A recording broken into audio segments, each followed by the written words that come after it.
the data from here is going to be substituted in, so it will look now like this.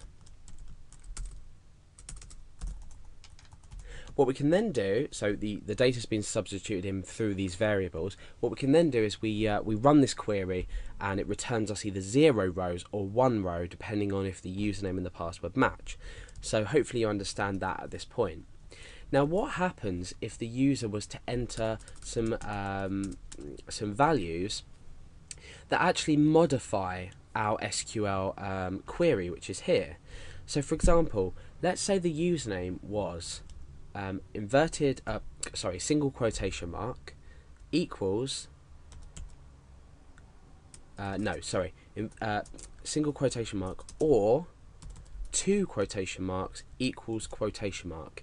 Let's just say the user entered that as the username, and they did the same for the password. So because they're free to enter anything in the form, we've picked up these variables using this, and now we're transferring these variables into here.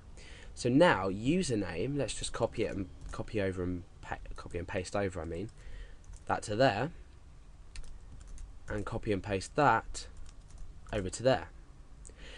Now let's get rid of this because that just showed us the example. So the username is now equal to this value here, and the password is also equal to this value in blue. So let's just look at the highlighted value in blue.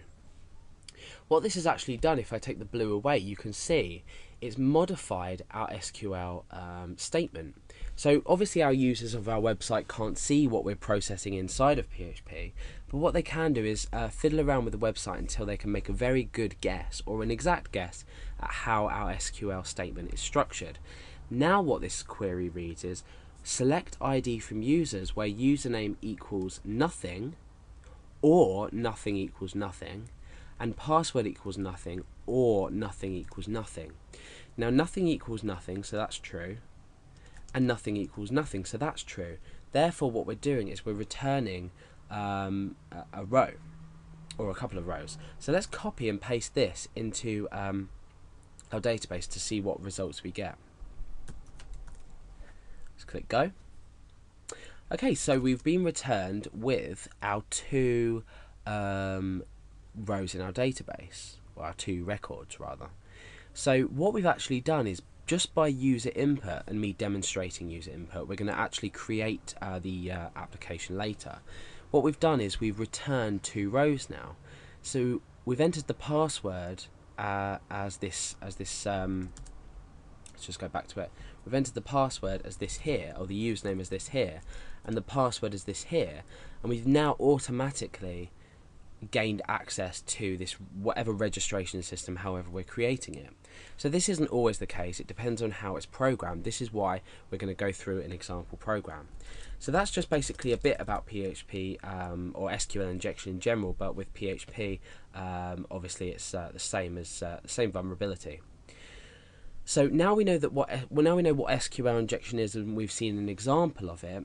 You know now that a statement can be modified, and a statement can be modified to, let's say, delete records.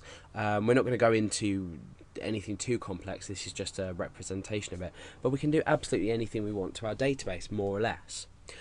So I'm going to talk now just about the first way to protect against SQL injection. This doesn't actually prevent the user input. We're not doing anything in PHP. But if we go back to our home and we go to privileges and we edit privileges for our user, let's say root at localhost. This is what I'm using at the moment. Now you can see here that we've got ticks for absolutely everything.